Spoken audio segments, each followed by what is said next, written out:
Here we go, guys. Anen versus Anarchy. And I thank you so much for coming to watch, guys. I really appreciate it. I do one type of tournament every single day, or an event of that nature, like Fashion Wars, or I'll do a 5v5 open to all people in houses. So people just keep coming in and out, and they just join teams at random. And we just keep doing 5v5s for as long as we can. So this is an Anarchy, and this is an End. Let's take a quick look at Anarchy. He's actually running Dueling, Chaos, and Mirage. Ooh, interesting. I'm starting to see a resurgence of Condi Mirage coming out now. Running Rune of the Traveler with Scepter and Pistol. He's got Staff. Let's take a quick look at Anend. I like Anend's builds. He runs these very funky high damage ones. Acrobatics, Trickery, and Daredevil. He's running Berserker Amulet with Rune of the Scholar. Running Sword with Pistol and Short Bow. So here we go. Game 1, guys. This is a best of 3 series. Oh, let me post it in Discord as well.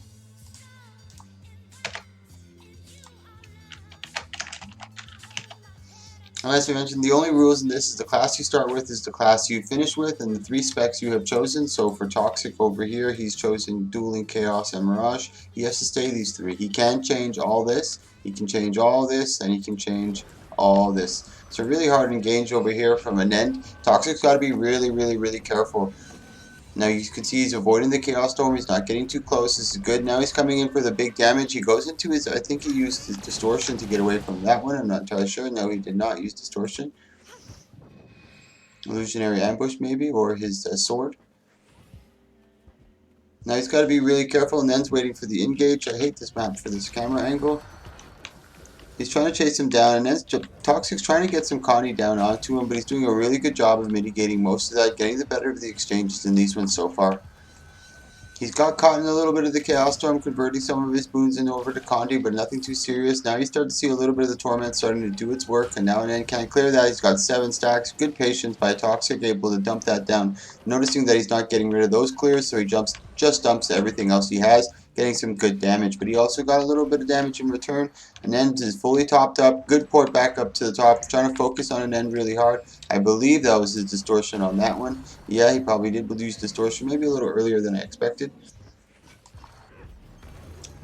Really good fight so far. We've only got about 40 seconds. This is our first match in our first round.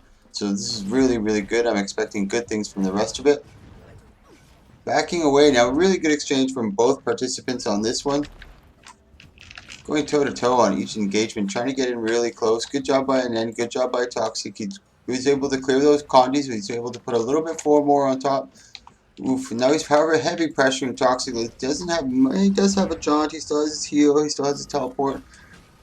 What was that teleport? That was Arcane Thievery. Sorry guys, I'm a little new to shoutcasting. I've only been doing it since I started, so it's almost about a month, so bear with me. If you have any suggestions, put them down at the bottom.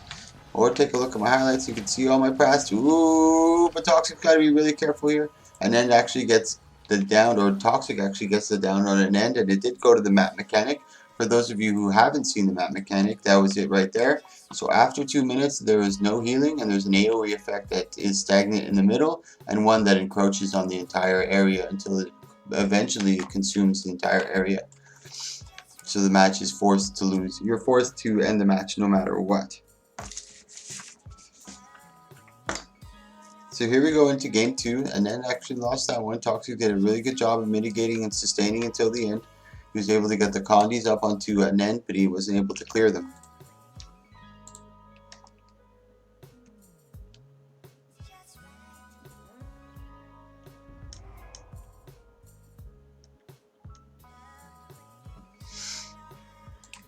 So here we go into game 2. I don't think Toxic made any major changes to it. It looks like he did go to Rune of the... I don't think he was running Rune of the Sanctuary before. Now he's going a little more defensive with Rune of the Sanctuary to try to mitigate some of that damage. Maybe he has reduced damage when he has Barrier. I doubt it. Let me take a look at Toxic over here. Both good, trying to get some big damage down, but not burst, wasting too many cooldowns, mitigating a lot of his, hopefully using a lot of Nens. Let's take a quick look. He has gone through a couple of them. He does have the Scorpion Wire. He's just going into Dagger Storm now, trying to get the heavy pressure onto Illusions. Really good exchange right there. He's just got to be careful. He can't get too complacent standing in that Chaos Storm right now. You can see, oof. He doesn't want to lose that quickness especially. He's trying to keep the pressure on him, chasing him pretty good. Really good job right now by Anen trying to keep the pressure onto Toxic. He might go into a game 3. Another Chaos Storm is dropped. He's evading most of it. He's not able to lose any of his condies. He's only got 4 stacks of the bleeding. He does get the down on Toxic. Really good job. Really, really good job. Seeing his window of opportunity and putting the heavy pressure onto him before he's able to recover. So here we go into a game 3. First match of our first round. Got a game 3 already. I'm really excited for that. Now, Anen has been in a lot of my tournaments. He started, this is number 55 of my tournaments, I believe, and it's probably number 24 of ones that I've streamed. So he's been in a lot of them. He's a veteran. He knows how the map mechanics works. He works well under pressure. Futile has, I think it's Anarchy, I believe, not Futile, has been in a, recently he's been starting to join a lot of them, a big flurry of them. So he's starting to get really good as well. And I like watching these or even having these because you can always look for future duo partners, or if you want to make a 5v5 AT team. I kind of go through them and see who I remembered being really good, and then you can kind of pick and choose from there. You get to see them in action, how they handle pressure, how they do against certain classes. So it's really helpful for that. So here we go, both going in for the hard engage right away. Oof, all the teleports doing wonders on the camera. Just trying to get him with that auto attack. Ooh, big burst, goes into the Dagger Storm. He gets the Chaos Storm up right away. It was a good job by Anen seeing the moment of opportunity, causing the Chaos Storm. He's already used his distortion. He's used a lot of his mobility tactics. He does have 2 jaunts to his availability if he does choose to use it, and he does have his staff port. Good job of mitigating, especially considering his cooldowns are low. Nice stun by Anen. He's able to break that, uses his second jaunt. Now he's running out of that. He's got 1 blink left, and his heal is just coming up. This is going to be a really tough order, and Anen is able to break the distance really quickly. Oof, nice mitigation over there. This is game 3, drops the Chaos Storm, and Anen can't be too complacent. Toxic's in big trouble here. He does have his jaunt just finally coming back. He does have 3 clones up. Ooh, the distortion is available if he so chooses to use it. There's the distortion. There's the heal. Perfectly timed. He's able to blink away. There's only 44 seconds. That's still a long way to go. There's a lot of pressure coming onto him. He's got no more CC break. And Anen actually ends up taking that one, guys. So our next match after this is going to be Caesar versus Christopher. Christopher I haven't seen in any of my matches before, so I always like to see new guys. It's like finding new talent, you know what I mean? So here we go, Caesar versus Christopher.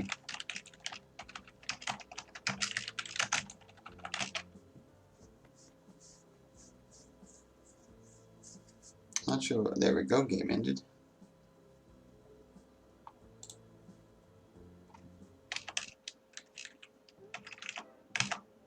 There's June Caesar. Christopher, I believe I saw Christopher. I did do his roster check on him. Yeah, there he is, Oxwin. I believe that's him. Let me take a quick look. Yeah, Christopher, and he's new. I haven't seen him in my tournaments, so I'm very curious to see how he does. And he's up against a very top-notch guy. Interesting rune over here, Rune of Fire and Barbarian Amulet. Burning duration, no condi damage. Maybe just going for, oh, okay, burning duration, he increases damage while he has burning on the opponent. So that's interesting. He's running with strength, arms, and defense. Core warrior. I'm interested to see how this turns out. June Caesar, is he running another Condi Mirage? No, he's not. I don't believe he's running. Oh, there we go.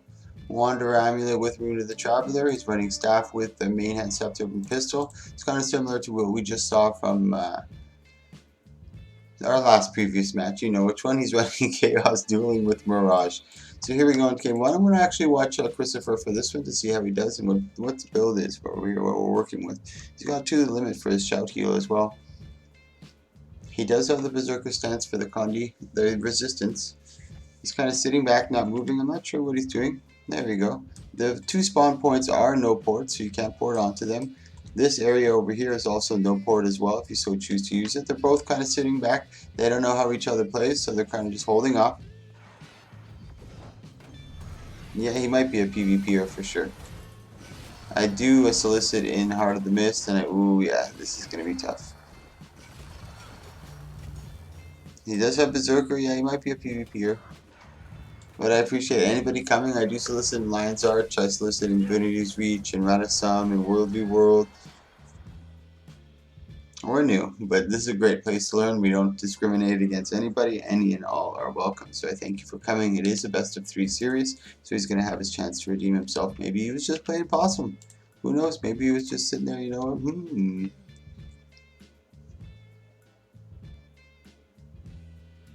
And for those of you who just signed up or just came into the Twitch chat, I'll post the challenge.com bracket again so you guys can see it once more. There you go. Our next match after this is going to be ABC versus Cineside. Here we go. I'm going to watch, let's see, Christopher, how he does in this one. And this is the thing I like about PvP. You got to be really quick. The reaction time is really fast. The gameplay is really fast. I played WoW at the beginning. That was my first MMO. And then when I came to here, I was like, wow, what a difference. And then when I look at the new WoW Classic, it's like, I don't know how people play it. Really, really slow. So here we go. Now, doing a couple, double dodge over there, a little bit dangerous. He does have the pulse charge to close the gap. Whirlwind. Now, June Caesar, a good job by June. Seeing that he's kind of new, you're giving him a good chance to try to test out some of his combos. He's taking a big 100 blades onto June. Good job, June. Almost gets him down. June's kind of backing off. He's got to be careful. He's got a lot of Condi on him. And down goes Christopher. Good sport being June Caesar. Thank you, Caesar, so much. Really appreciate it.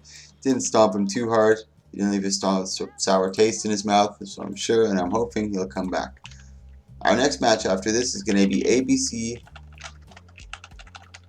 ABC versus Cineside.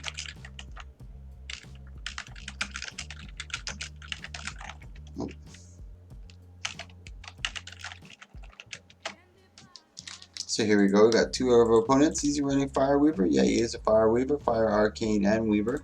He's got over here. He's got Sword with Focus, Sanctuary with Sage Amulet. Let me take a quick look at ABC. He's running with Rune of the Strength with Valkyrie, Great Sword, Sword with Focus, and he's also got Zeal, Valor, and Radiance. I think he was going for it was interesting. I like this build. I'm gonna watch ABC for the first one. He's also one of the leaders for the Fall Guild who do big fashion wars. They might be doing one this week. I have no guarantees yet, but they have something in the works coming up, guys, so be ready for that. Big damage coming out. He does have his renewed focus. Ooh, thank you for the follow, man. I really appreciate that. Woot woot. I'm the breeding bull. Thank you so much for that follow, man.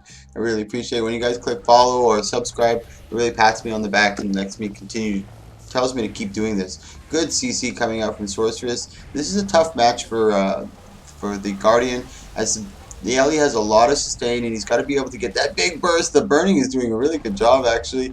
Good job by ABC trying to keep the heavy pressure, and this is a good position for him right now, but although he is low on cooldowns, he doesn't have too much left in his toolkit. This is going to be really tough. He does have the Binding Blade to drop the extra symbol. It's just going to be down to this Whirling Wrath and how much burst damage he can. He does have his healing coming up if he can sustain for just that extra second, but no, he couldn't do it. And as I mentioned, this is a tough fight for a Core Guard. There's just too much sustain coming out of from the Ellie, and you can't really crit when you got barrier, so he's got a lot of barrier, a lot of regen, a lot of heal, a lot of invuln, a lot of projectile hate. So he's got a lot in his arsenal here. It's going to be really, really dangerous.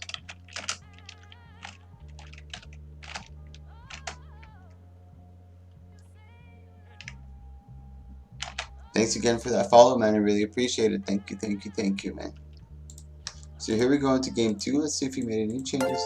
Yay! Thank you for that follow. Aeon Cryptics. I really appreciate that, guys. Thank you, thank you, thank you for that. As I put this stuff on for you guys. It's possibly news. Thanks, Noobs, for posting the brackets. I appreciate that, man.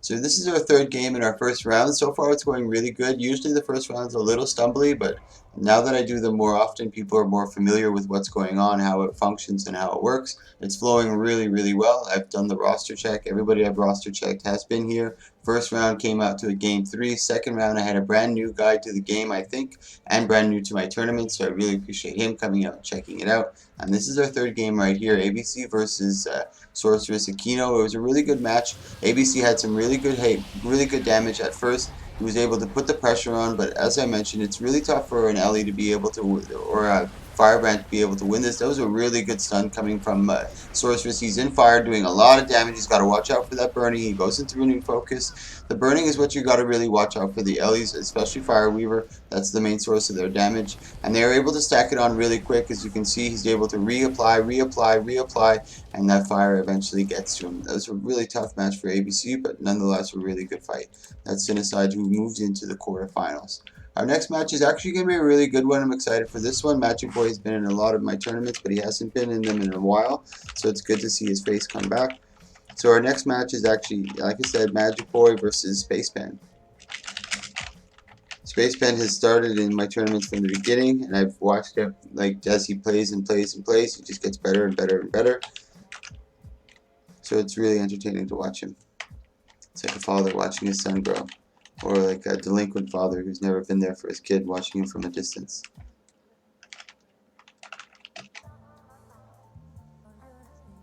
This shit's rigged. So Magic Boy versus Spaceman. So you got Rune of the Travelers chasing with Sage Amulet. He's got Sword Focus with Axe Shield. So, Honor, Virtues, and Fireman. Spaceman makes me laugh the most. One of my favorite rages. Fire, Arcane, and Weaver. So we see another Fire Weaver coming in here, but Magic Boy really makes Fire Weaver shine. He's one of the better Fire Weavers that I know of. There's quite a few. Grimjack's a good Fire Weaver. Artemis Flame's a really good Fire Weaver. He's a really good Fire Weaver. Cerista's a really good Fire Weaver. But we haven't seen Magic Boy in a while, and I'm really excited. He was usually very dominant in my tournaments. He has, out of like 12 or 13 that he participated in, I think he won 4 of them, and maybe even 5, so he did really well, moving always to the semifinals, no doubt. So I'm expecting good things from him. He's probably going to move into the semifinals unless Spaceman could pull out something really strong. He's got to be careful. He can't go through too many of his tombs and too many of his mantras too quickly. He's got to be careful on this. There you go. That's what he's got to be worried for. Those 7 stacks right away. He's got to be very attentive, and he's got to be quick to clear those, because those are what's going to keep him down in health. Once he's down in health, it's very hard for him to keep pressure up and regenerate.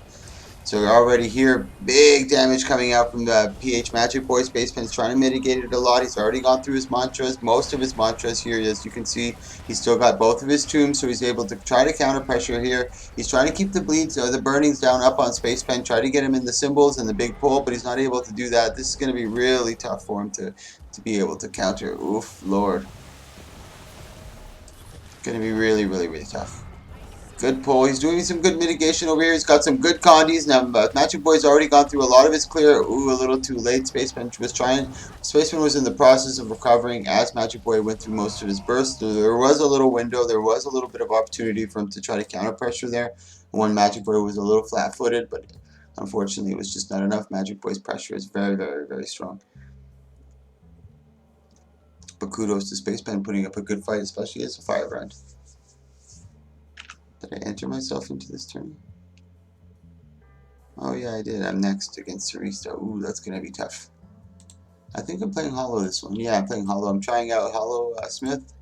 You can't beat him, join him is what they say. So here I am being a Hollow Smith.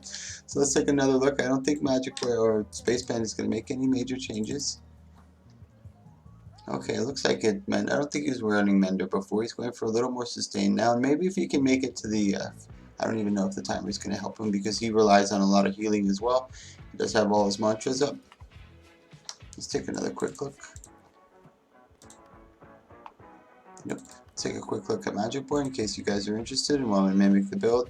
See how he plays. We're going to watch Magic for this one. Like I said, guys, I'm really new to shoutcasting, so bear with me. I don't know all the names of all the moves. I don't know much. It's kind of like numbed down shoutcasting that I give you here.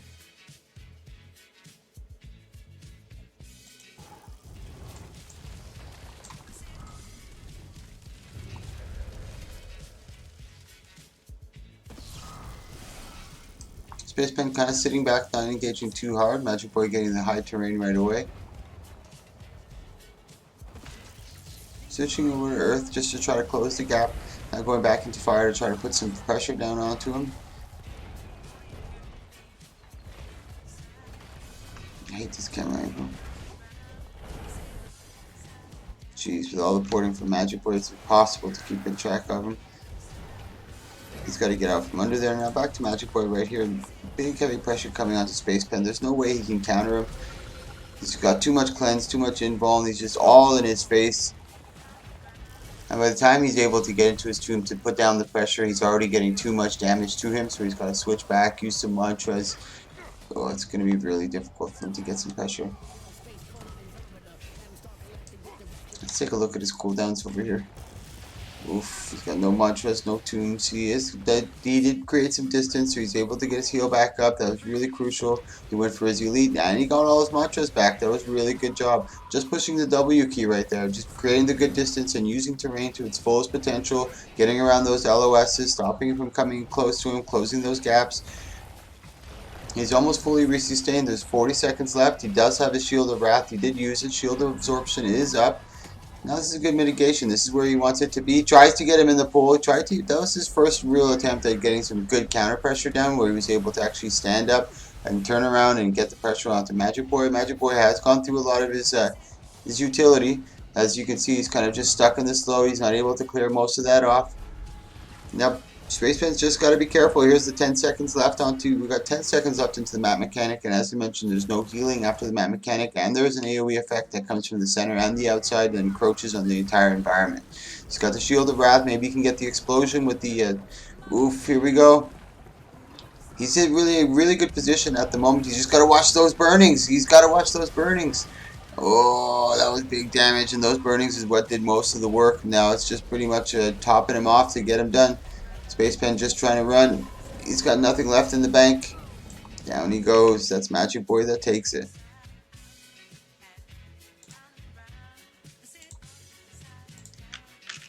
Magic Boy. This is still our first round. So far it's going really, really, really well. We're halfway through the first round. We don't have anybody that's not here. We don't have nothing bad that's going. Everybody understands the rules and what's happening. This one's flowing really, really well. So it's me versus Sarista now.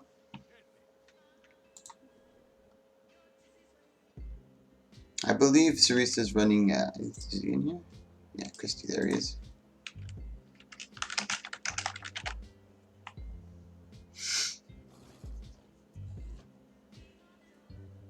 Yeah, there he is. I believe he's running Fire Weaver.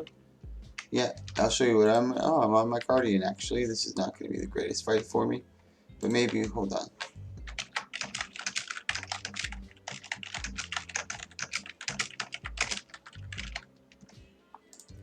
And as I mentioned, the class you start with is the class you finish with, and I haven't started, so I can still change my class.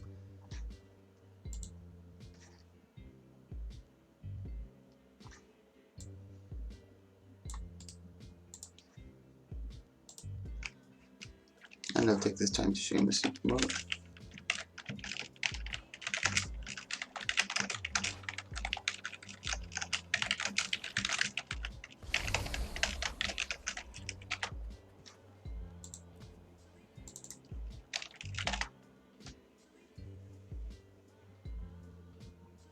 Thanks for watching, guys. I really appreciate it. Click that follow or click that subscribe if you like this content, or look a little bit below the video and you'll see a little bit about me. Thank you so much. And I'm running a regular Tools Hollow. I believe this is the regular Tools Hollow that you would have. Como copio el enlace? Not sure, buddy. I think you said how do you copy the link, but I'm not sure how to copy the link once it's in Guild Wars. Holo Ashi. Go, Holo Ashi, go! Space Pen's like fucking depressed. Like I said, can't beat him, join him, boy. This is where I'm at. It's gonna be really hard. I just gotta keep my distance with these guys here. There's good projectile hit. Oof. Oof. Danger, Will Robinson family.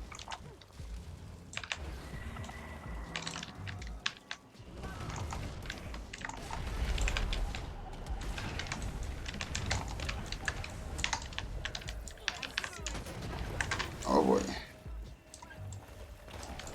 It's really hard. It's such a Fire Weaver. It's Reese is a good Fire Weaver. There's the burning on me. I'm in a dead man here. I'm just trying to get my get away from me.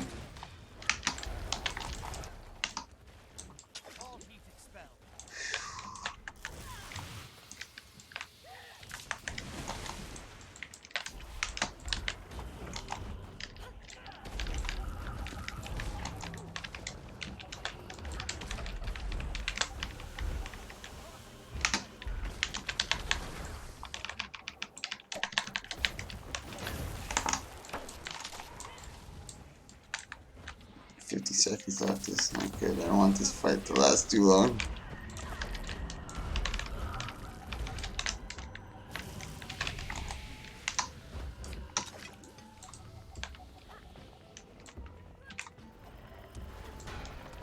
What a waste.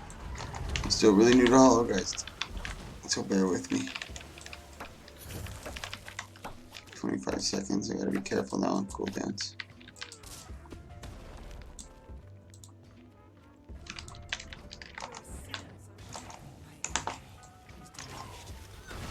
Aye.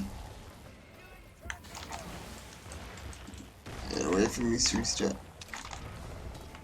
Last thing I want him to do is put some big damage on me at the end, and that's exactly what he managed to do.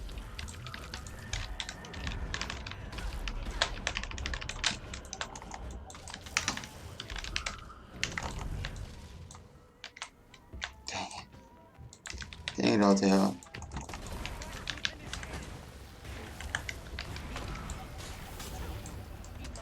This is not good. I only have one last ditch effort. No, sorry. Couldn't even get any damage down onto it. That was really sad. I'm new to Hollow, guys, so don't judge me. Don't judge me.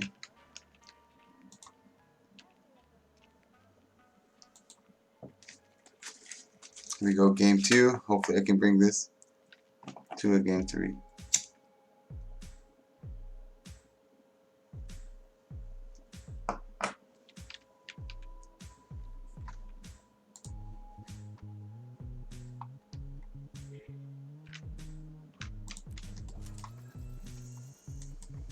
I missed that big prime light beam, that was bad.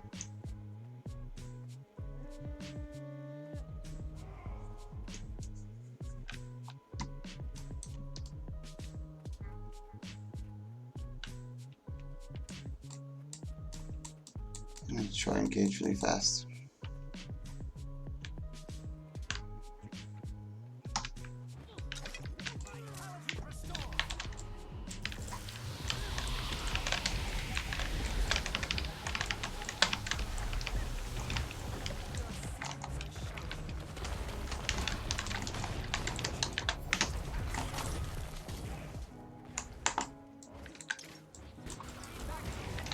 Oh, you jerks and stuff.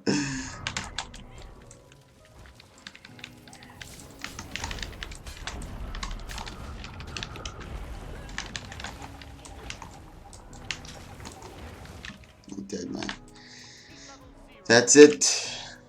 I should have used a little more Condi cover, maybe some Elixir C, something of that nature. But Surista moves forward. The Fire Weaver's Fire Weavers are really strong. All those should be stronger, but now we have Bowser versus Jazz. I think Bowser's pretty new to my activities as well. Jazz is kind of new too. Jazz has been in like the past 3 or 4 of them, maybe more.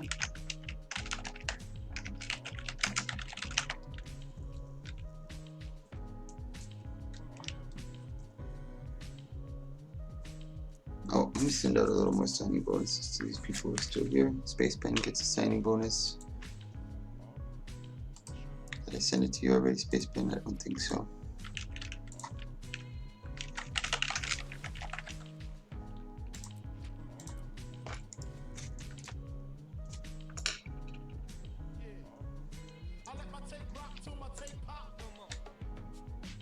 I don't know where Bowser is.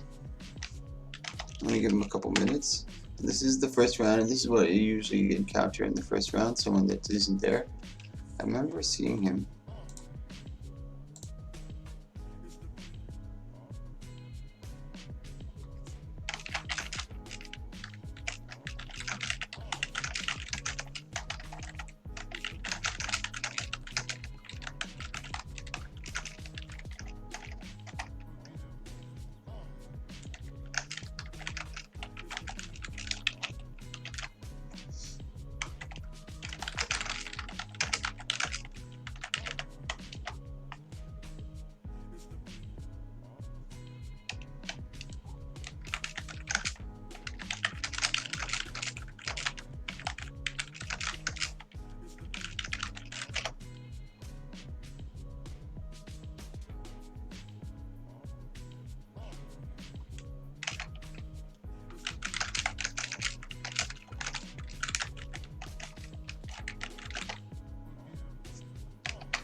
So I'm going to give him about a minute, minute 30 to see if he actually ends up entering. I'm going to use this time to go.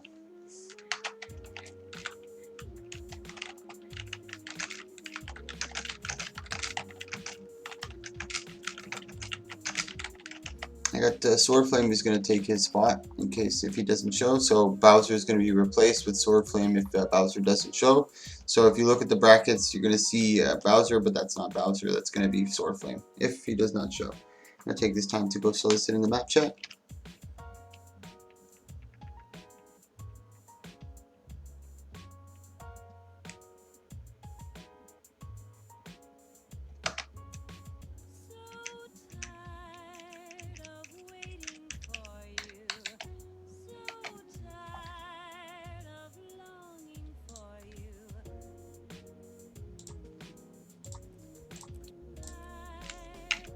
Just going around to my regular spots to solicit, guys. Don't mind me.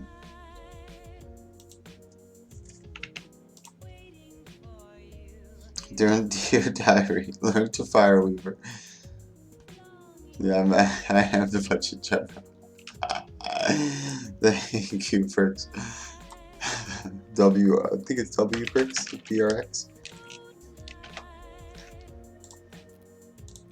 By the time I get back, it should have been about a minute and a half, and if he's not there, then we're going to have to get Sword Flame in.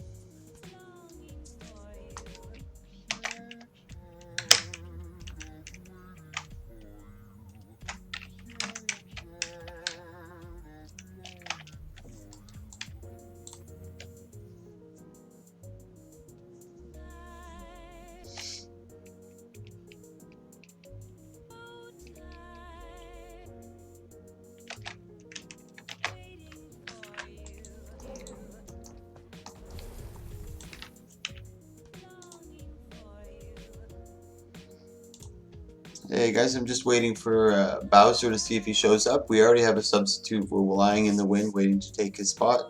So we're giving him another 30 seconds or so, and while I'm doing that, I'm just going around soliciting everywhere.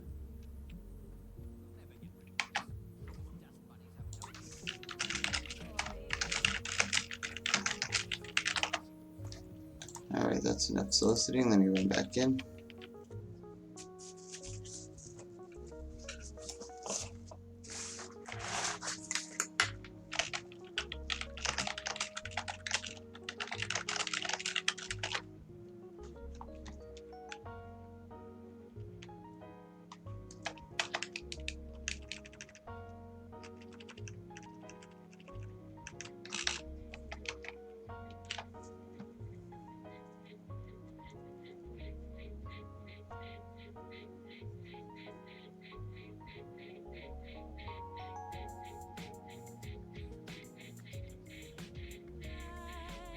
Computer making all these funny noises. You better stop that over there, computer.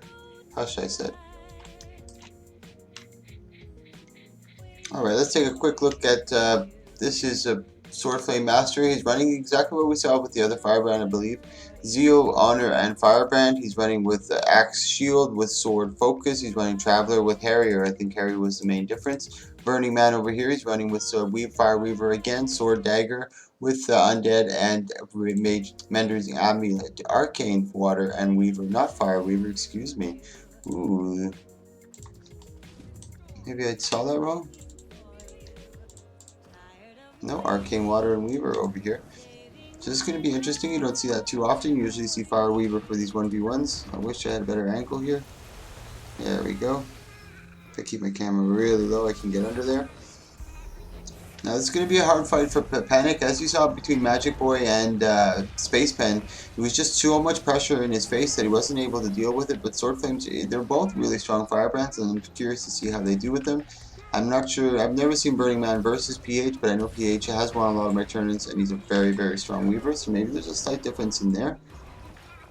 But right now he's able to get his good combo down on him. I'm going to go to free cam here so I can actually see the action here. Trying to get a symbol, good port onto him, trying to get that Zealot's defense. Gets the Shield Wrath, will he get it to explode on him? Good job getting the explosion, but I think he went into Twist of Fate where he was able to mitigate most of that damage. He's kind of sitting around waiting. There's the Twist of Fate, excuse me. Oof, big damage. Good job by Panic putting down the pressure onto Burning Man. He's not able to mitigate that. He's getting caught in a lot of the CC. That was a big difference between the other match. PH Magic Boy was able to get away from that. He wasn't standing in the symbols too much. Burning Man's got to be a little more attentive and watch those animations and watch for that big pull. Right there, I think there was the, there he goes again with the Zealots. They're kind of just standing away. There's only 25 seconds left in the map mechanic. Let me take a quick look at his cooldowns. He's sitting pretty good right here, Sword. He's got all his mantras up. He's got one of his tombs about to be on cooldown, so by the time the map mechanic does come, he will have it. Burning Man, on the other hand, does have a lot of his cooldowns ready to go. His signets are already active. He's in water right now, just topping up. There's only 5 seconds left, so this is where you don't want to take any big damage. You want to be very, very, very careful. I'm not sure who's going to get it. I think it would give it to Burning Man, as in there's no healing allowed, and there's just a lot of barrier that's going to be coming from the, big stacks of burning. Good job of reapplying. This is going to be really tight. Oof, big burst coming out of both of them. They went both balls for the walls. Really, really, really, really good fight on that one. Very, very impressive.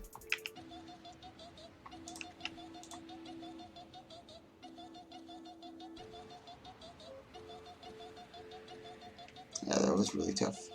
Let me lower my graphics just a bit here so you guys can get a better.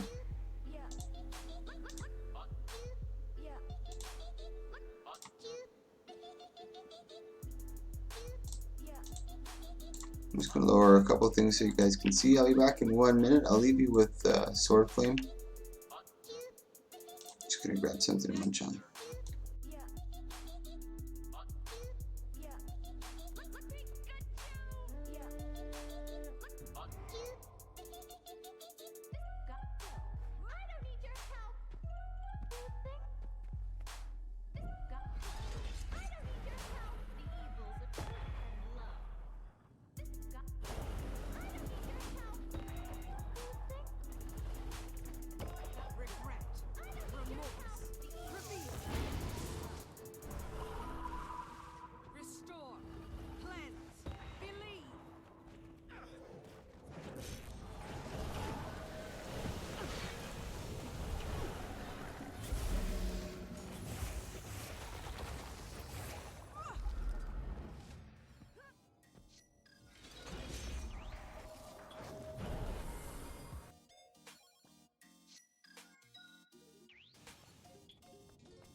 Alright, I'm back. Just grabbed a couple snacks. I'm going to eat them as I watch and shoutcast. Right now, this looks like they're doing a really good job of mitigating each other's damage. There's nothing going on in the big exchanges when they get close. There's no real damage getting put down, and if it is, they're clearing it really quickly. You being very, very, very patient on their cooldowns, not getting too squirrely, knowing that it's going to go down to the map mechanic. And this is why I have the map mechanic. We don't get situations like this. And when it gets to the map mechanic, the whole dynamic of the duel changes. Like I said, there's no healing. You got to be very aware of the terrain. Terrain becomes less of becomes more of a big factor because you don't have much of it anymore. So you can't use it to your fullest potential. And here we go. Now, it's also important to try to get as much damage as you can just before the timer comes down so you can get that big burst and they're not able to heal it back up. Now, you just got to be careful. This is the map mechanic. There was a big flurry of exchanges. Here he goes in hard trying to get him. He gets the Shield of Absorption to get the big pushback and mitigate a lot of his damage. He tries to go back to get rid of that Condi. He's got to be careful. Those stacks of burning are going to get him. Ooh, and Burning Man goes down. Another good exchange. A really good fight. That's really unfortunate, but that's the way she goes sometimes, man.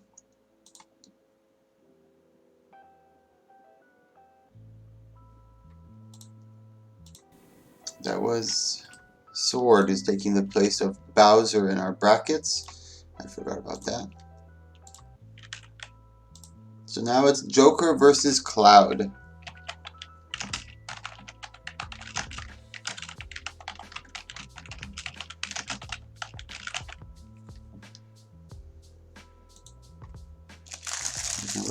over here. He's running on, I think he's running on your classic Tools Hollow. I don't think he's running on Prot Hollow. Let me take a quick look. Tools Hollow. Make sure my mic isn't muted. Yeah, my mic is muted.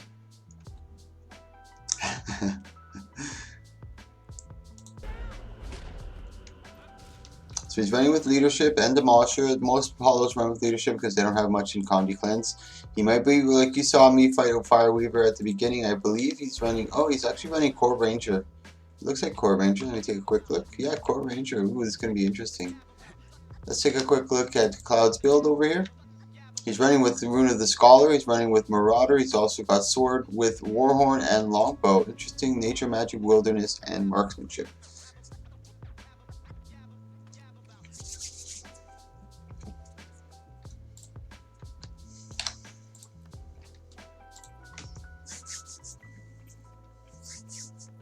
Let's watch the Ranger for this one, actually.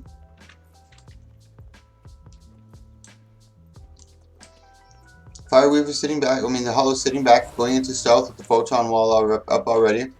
A little preemptive. Ooh, misses with the Prime Light Beam, that's huge. So he's already got Prime Light Beam gone, he's already got Photon Wall gone, so he knows this. He has a little more of an opportunity and a little bit of an advantage. But he's not being able to take advantage of it. He does get the Barrage down, just trying to get some heavy cleave. He gets the Shockwave down on top of him, the jump shot. Ooh, that's a lot of damage up on top of him. It's going to be really hard to recover from this. Troll Engine is only a couple seconds away though. Maybe if he can get away from that Corona Burst. Oh, this is going to be hard. He's got reflexes. The Troll Engine's a little too slow. The healing is a little too passive. He wasn't able to get it up.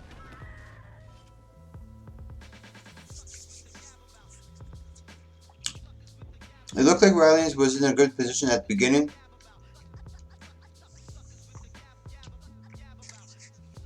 We saw D come in already with the stealth he used. And he used the Photon Roll right away.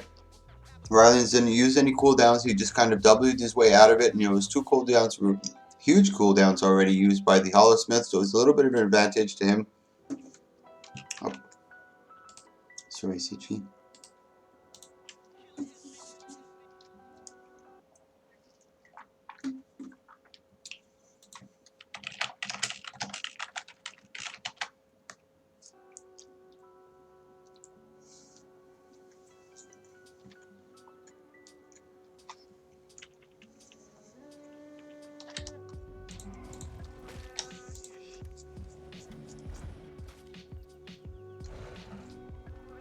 I'm not sure if he was running Leadership before. I don't remember. Maybe you guys do?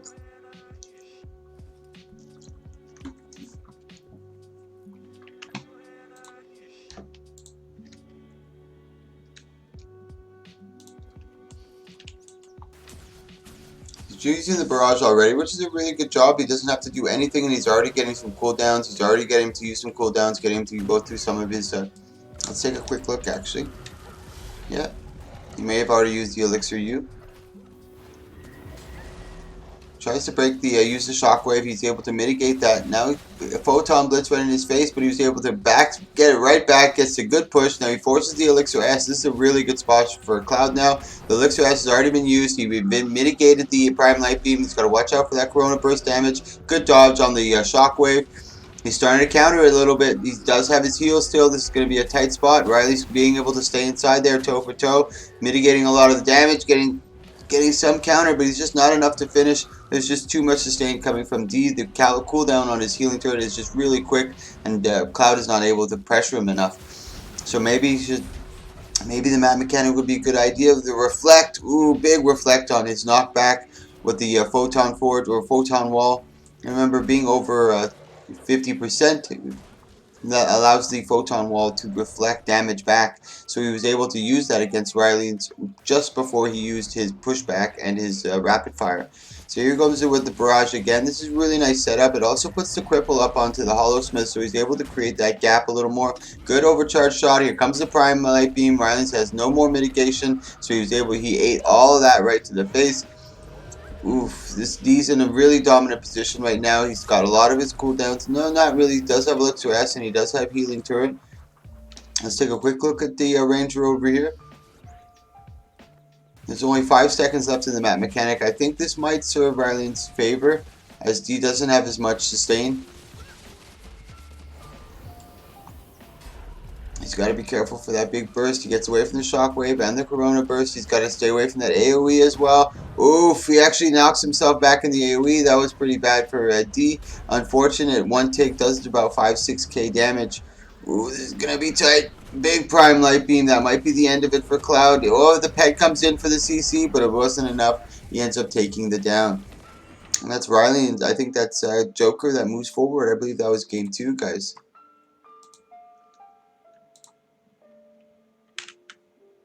Let me just update that. And now this is our last match in the first round. We're actually finally through our first round. This is going to be our last one, Noobs versus Tygo.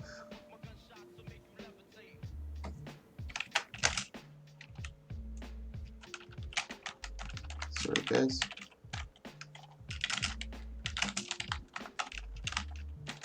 This is our last match of our first round. Actually, went really well. We only have one person that wasn't that we roster checked that wasn't here, and we had a substitute waiting in the wind. So all we did was kind of give the guy his I guess his respect to give him 2 minutes to try to come in to see if he was there. He didn't end up entering, and then we were able to pull Swordmaster. So far, the first round went really smooth. So here we go. Got I love watching Tygo. He's a very dangerous ranger. He's running with Root of the Rage and Berserker. He's also got Beast Mastery, Skirmishing, and Soul Beast. Let's take a Stash Whiplash. He's a very interesting core guard build. He's going for full burning over here. He's got Avenger and Justice. Very interesting and very dangerous. Carry on with the Balthazar, Swords Scepter with Focus, and Sword with Torch. So here we go with the engage now.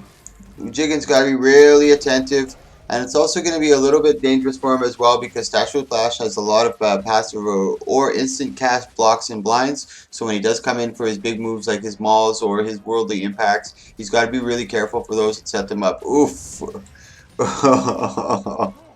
You know what? Let's just use a 2-1 right here combo real quick and get this over with. He hit him with the knockback and then the big rapid fire and just completely annihilated him.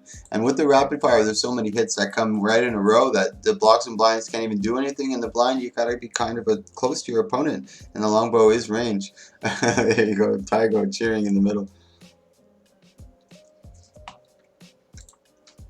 Game 2.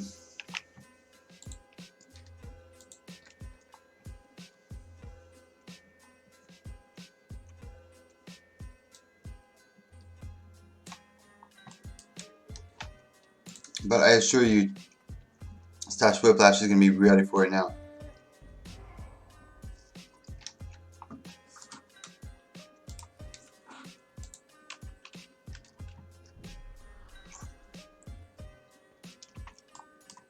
So here we go. I'm going to watch Tygo this time. I think I was watching Stash Whiplash last time. He's going in hard for the engage really quickly. Good job on the barrage. Good port onto Tygo. He's just trying to get the burning on him, and that's what he wants. Good cleanse by Tygo. Really good job. He tries to get the bubble on him just to keep him in place. He's going for the big damage, but it's not enough. The burning was just ticking too hard on him. And this is 1-1 series. And it's fitting for our last round game to finish off in a Game 3 series.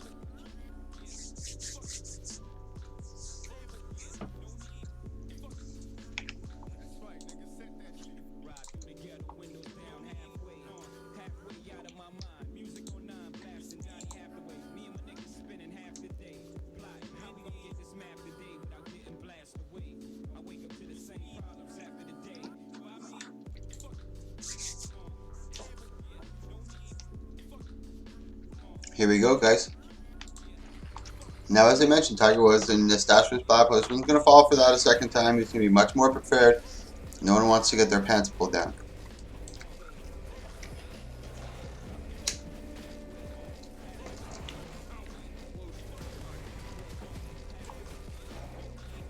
He's got the Choya on his back, the pink Choya. He's got a very interesting character look. If I can show you, I would. But the door is stopping me. I'll try to show you really quick right here.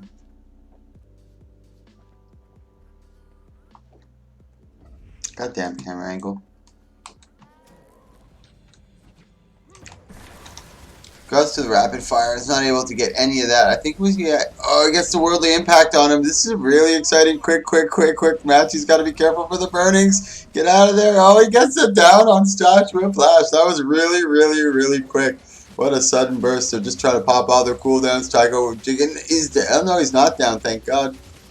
I thought he was down, but he does have the pet. AOP Ranger is just too strong in downstate. That's actually Tycho that takes it. Really interesting. This is why I enjoy watching Tycho. It's just really quick. You don't even know what happens half the time. So next we have Anand versus Caesar.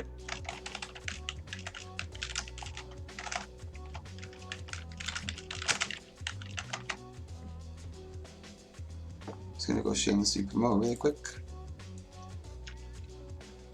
This is not where I want it to be.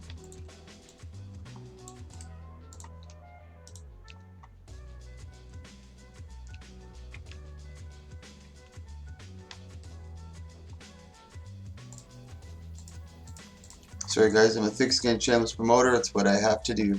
Just trying to bring content to you guys. Just trying to bring some awareness that there is the PV. We're still alive down here. We're still alive down here. We're not dead yet. You have to feed us. They thought they can just lock us away and throw away the key. No, sir. We're going to scratch and claw our way back.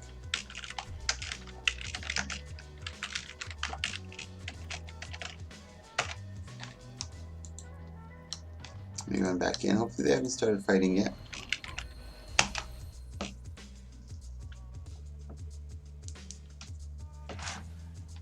No, they just started the fight.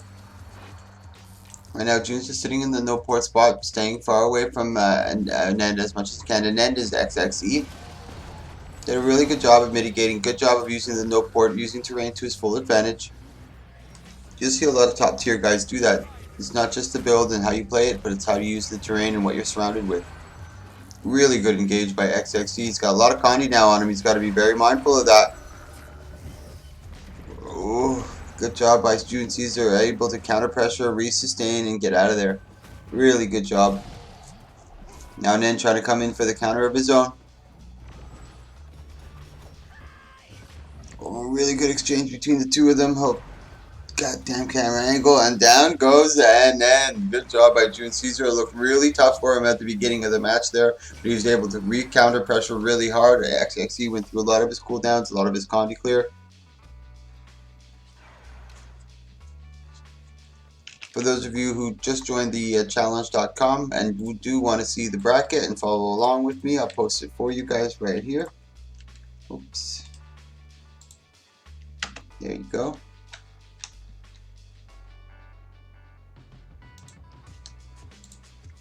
So this is our first round in our semifinals, and then versus Caesar. Oh, let me send out some more Pacifist. Who are you? No. Cinecide. I didn't send yours. Damn it. Okay, let's get to the match here. I'll focus on that later.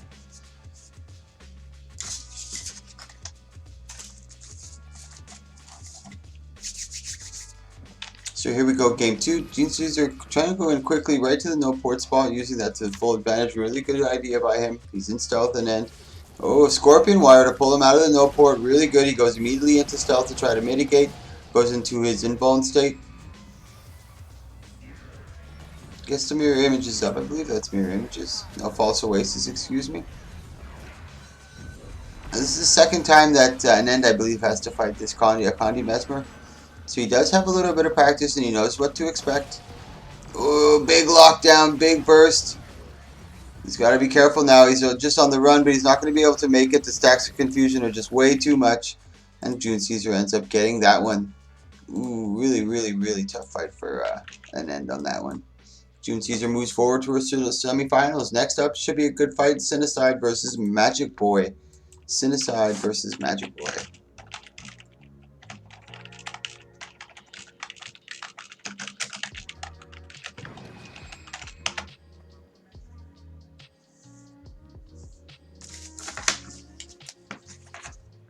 So So we have Cindercide already in here. Let's take a quick look at his match. We do have Magic Boy already in. Everything's flowing really nice here today. Sanctuary with Sage Amulet, Sword with Focus. We got Fire, Arcane, and Weaver. So it's a Fire Weaver versus a Fire Weaver. Who will be the better Fire Weaver in this one, ladies and gentlemen?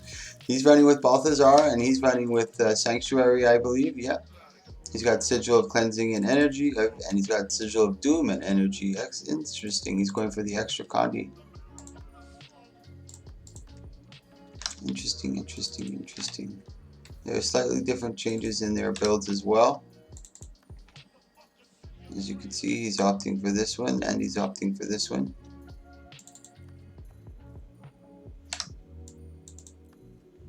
And he's opting dual attack skill weaving. Ooh, interesting. Very interesting. So here we go into game one, game two of our quarterfinals here.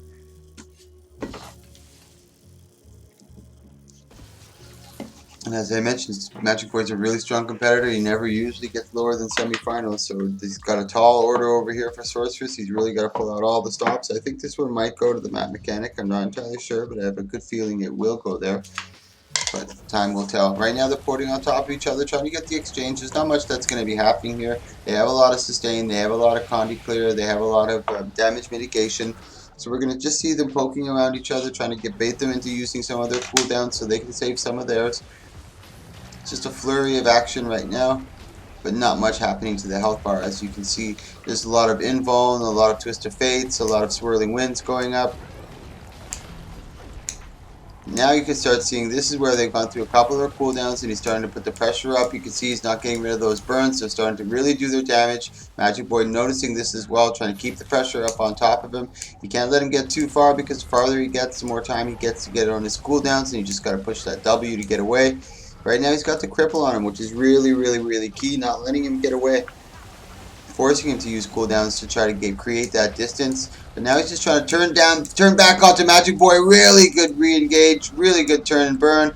But he's gone through most of his burst. He is coming back to his sustain, but will it be enough for him to get that top up? They're both really close. Really good fight so far. Magic Boy trying to keep the pressure up. He's got to watch those burns. Ooh, he's able to clear them just in the nick of time. Now he's starting to turn onto Magic Boy. Magic Boy's getting the better of the exchanges though here. Swirling Winds is up. He's trying to mitigate any projectile hate. He gets him with the big damage. He gets the burns on him. Oh my god, this is really close. I'm not the greatest at shoutcasting for Elias. I definitely gotta play one. Maybe I'll play one after this just to play Fireweaver and understand it. Yeah, that's what I'm doing. Playing Fireweaver after. Really good fight so far. Source is just trying to get away. Get some cooldowns back. A really good fight. One of my favorite fights so far. God damn you, camera angle. Oh, there's only 4 seconds left on the timer. This doesn't look good for Sorceress. He's trying to use all the heals he can. Really good job in trying to... Oh, no, he's in the AoE. No, Sorceress. He took a lot of extra damage from that AoE. Doesn't look good for him. He's just got to get these burnings down. Swirling Winds put up by Magic Boy. He's trying to get the burning down, but doesn't look good. Ooh, Lord.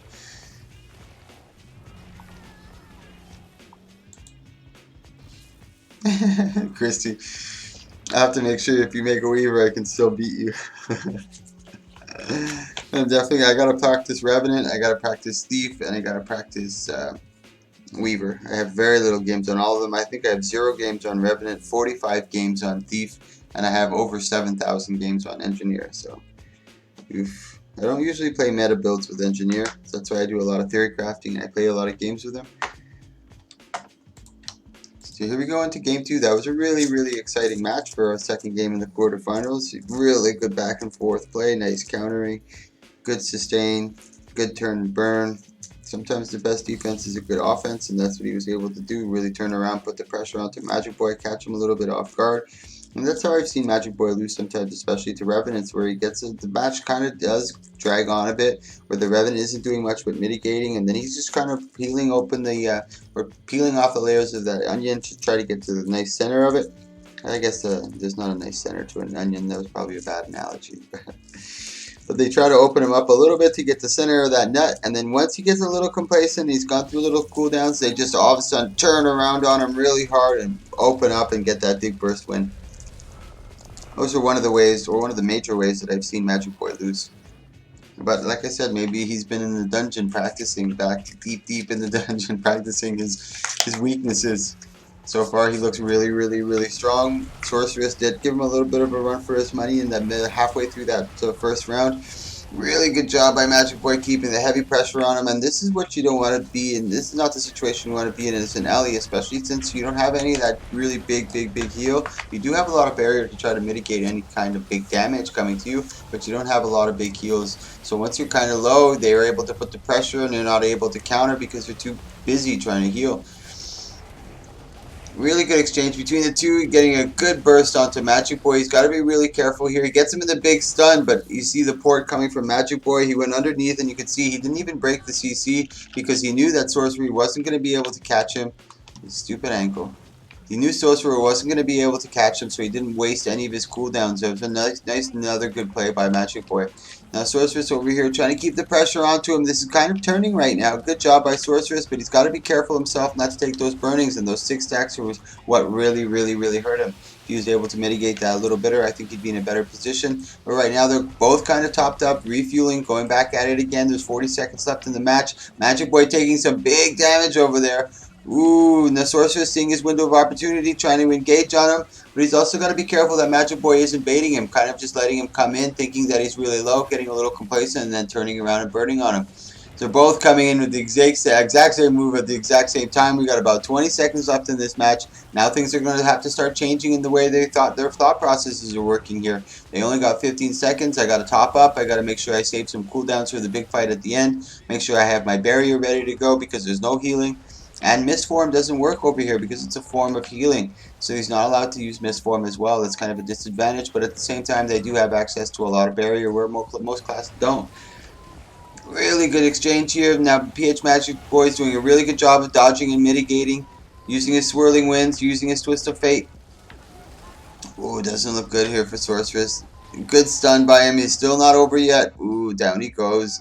And that's Magic Boy that takes that one. Our next match after this is going to be Sarista versus a Sword Flame.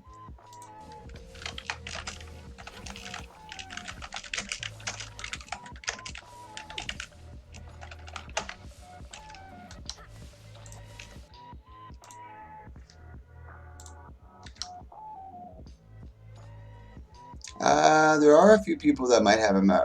Sword Flame might, Sarista might, Joker might, and Tygo might, because Tygo has that big damage, and that's what you kind of need. You need to just kind of catch him off guard and blow him up.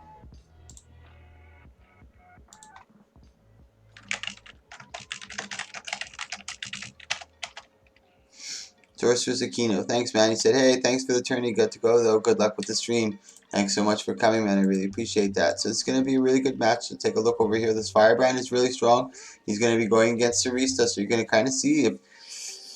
I don't know who I can give this to. I think the Ellie has the advantage. I think, but he's running with Zeal, Honor, and Firebrand. He's also running with Radiance, the Mirror of the Traveler with Harry Ramlet. He's got Axe Shield with Sword and Focus. Take a quick look at Sarista. He's got Sanctuary with Sage, Sword Focus with Sigil of Cleansing and Energy, running Fire, Arcane, and Weaver. I'll take this guy's time to thank you guys for watching. If you like this type of stuff, check out my highlights video. I do something like this every single day. Click that follow or click that subscribe if you like this type of content, guys. Thank you for watching. Here we go, Sarista versus Sword Flame. This is going to be a good one. I'm sure this is going to be a good match. I'm just trying to stay away from enough panic going up onto the no port spot. Just trying to stay away from, trying to avoid that major engage. Because if he's able to get that quick engage on him, he's going to make him burn a couple cooldowns really fast for nothing. So it's a really good way to be able to sustain without doing much, just by standing on the terrain. They're both kind of poking each other, feeling each other out, not getting too excited here, not engaging too hard. But that looks like the first hard engagement right there by Sword Flame. Trying to get the damage down. He did get the better of the exchange, but easily mitigated and resustained by Christy. God, this camera angle is so annoying, man. Especially trying to follow Ellie's because they keep going underground.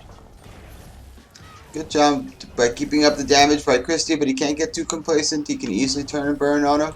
Let's take a quick look at Panic's cooldowns. He does have a lot of his mantras. He does have a lot of his tombs left. He has only gone through one, so you can see he's being really patient, just trying to get him to burn through a lot of his cooldowns. This camera angle is very frustrating. Not able to get any pressure onto him on that one. Good job by Christie mitigating it, going into invuln. Looks like this one's going to go to the map mechanic again. It's just going to be a big flurry.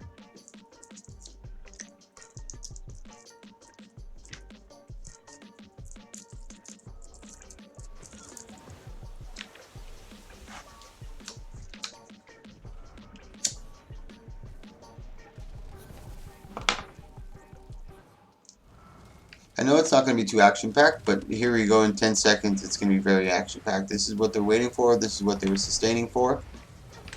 They're trying to get as much damage. Good job by Christie, trying to get the pressure onto him, trying to get him to use everything he can before the cooldown, so he has a little more to his advantage. He does have the swirling winds up, forcing him to come close. Big knockback by Panic. That could have been detrimental. That could have done a lot of damage to him, but unfortunately he's just out of range of that AoE. Good job by keeping the pressure onto him. He's got those stacks of burning, and even those 3 stacks will do a lot of damage. Oof, this is really tight so far. Going toe for toe right here. He's trying to get away. Ooh, Christie ends up getting it for Panic. This is going to be good. Next match is going to be tough. He's just waiting for the AoE to come in and get him.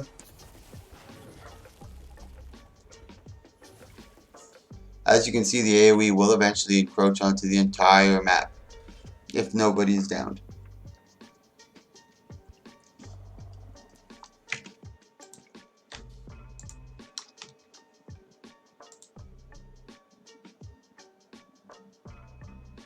Bashima, if you look below, you'll see what do I bring to the table, and then in blue or purple you'll see YouTube tournament videos. If you click that link, that'll give you access right to my YouTube channel. I've only downloaded the first couple of my, or I've only uploaded or exported a couple of my videos. Tonight I should be able to download or export a bunch of them. When I go to bed, I'll just let them export.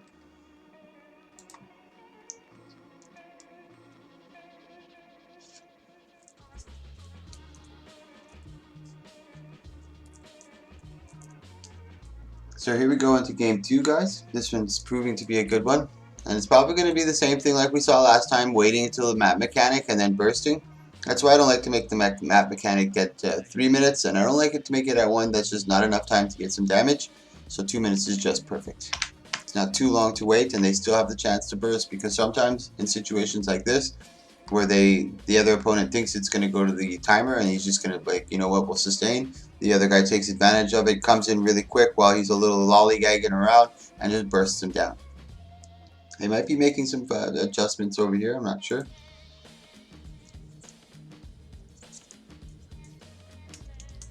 I don't believe he has.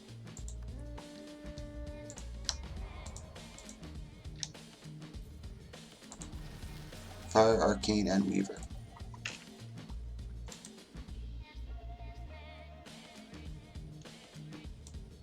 No problem, Bashima. How do I pronounce that? Let me see that. Bashinima. That's Bashinima. Swirling Winds up. Try to projectile hate. Try to stop him from doing any damage to him right away. They're just playing both passively. As I mentioned, they're probably just waiting. But this is where it also get kind of tricky, because if you get too complacent, 2 minutes is kind of a long time to be in a duel not doing anything. So sometimes they take advantage of that and they come up on them really quick and just open up really hard. I don't really mind waiting the 2 minutes. It is not the most action-packed, but once that 2 minutes hits, boy does it get action-packed and very exciting. Good pull, and as you can see right here, these are the dangerous spots. He's not getting too excited. He's you know what, I'm just going to poke here and there, show you a little bit of my lightning.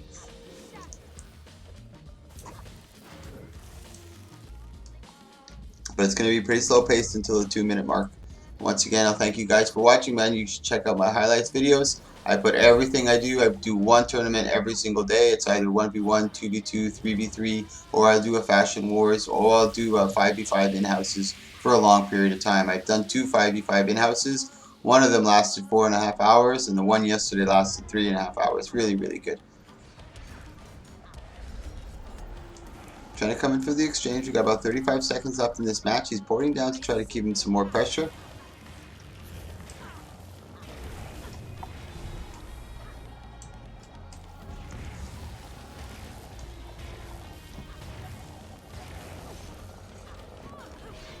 And he's trying to get him to use a couple cooldowns before the map mechanic, I guess, I'm assuming. And which is a smart idea. Try to get him to use some of his mantras, try to get him to use some of his tombs.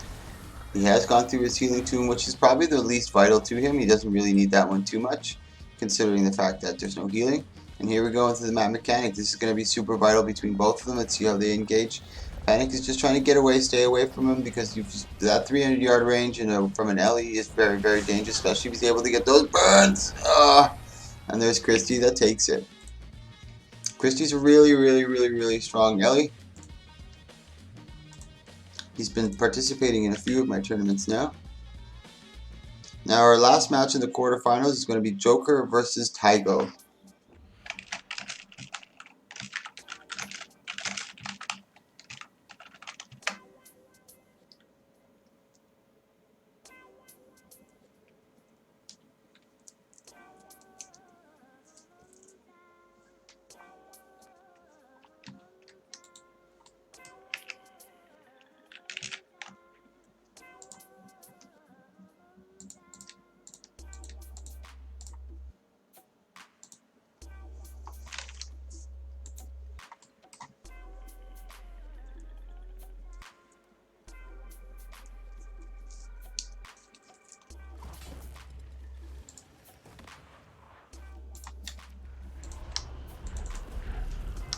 Jiggins the excuse me.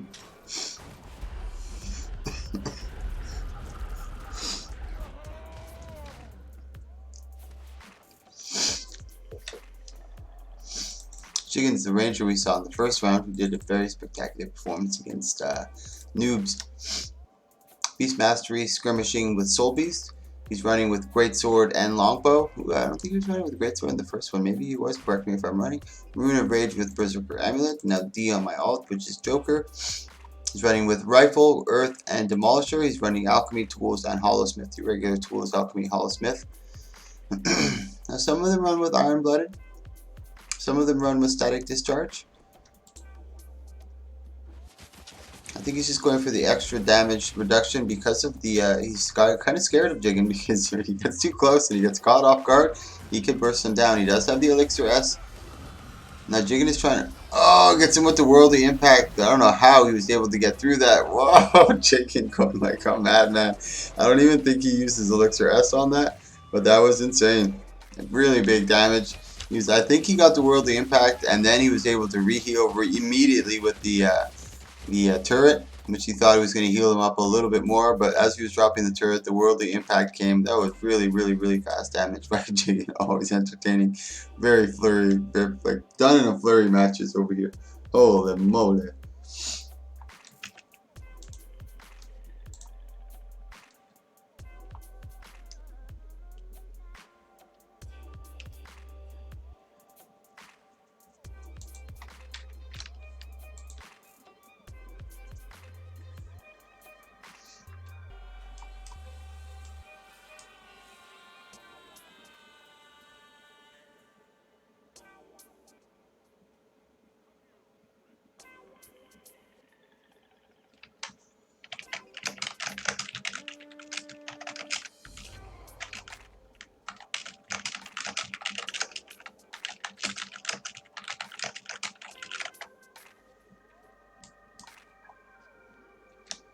So here we go into game 2. Now D's going to be much more prepared. I don't think he's going to fall for that same trickery.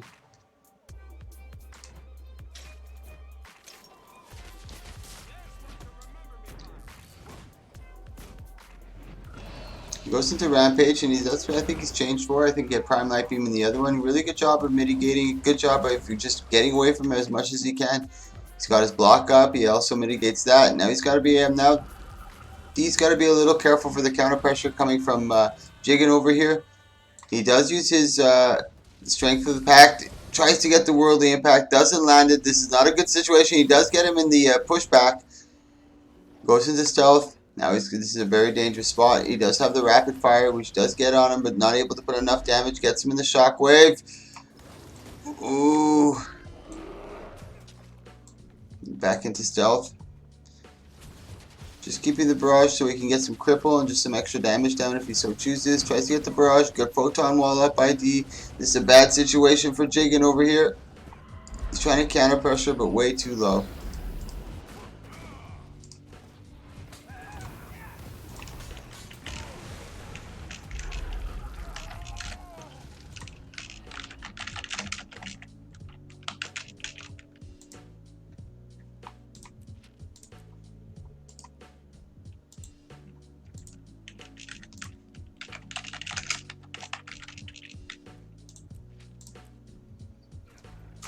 Just making sure that I send out the signing bonus to everybody that signed up.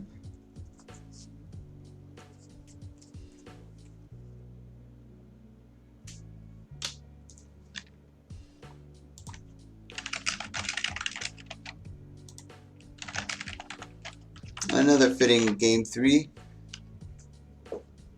Another fitting game 3 for our last round in our semifinals.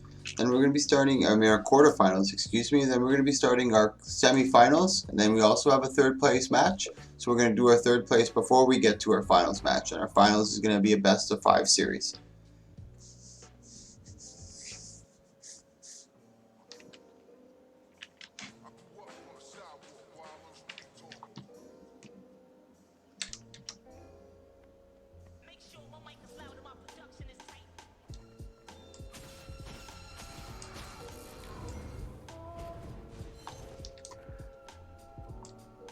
Being a little more being a little more cautious here, waiting for him to use a couple more cooldowns before he does open up on him. He's got his block up, Rampage again, and this is a good setup for Joker because the Rampage allows him to get Jigen to use a lot of his cooldowns, and as soon as he comes out of Rampage, D still has all of his cooldowns, so he's ripe and ready for the pick-in. He's just got to be careful now. Jigen's, he's in a bad position. He can't go in as aggressive. He does use strength of the pack. He gets the rapid fire, tries to go for the worldly impact. The barrage is up, but he's really low. One like breath of air and he's down. This is dangerous news. The photon wall is up. He's trying to get away. I don't think it's going to be enough. There he is. He's down. And that's Joker that moves forward. Thank you so much for coming, Tygo. Always entertaining to watch, my friend. So now we're moving into our semifinals over here. It's going to be Magic Boy. Was it Magic Boy? Let me check. Yeah, Magic Boy versus Caesar. This is going to be a good one.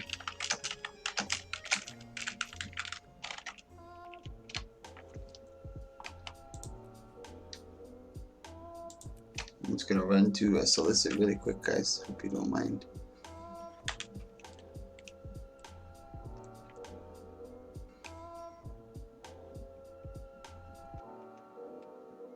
Come on, load me in.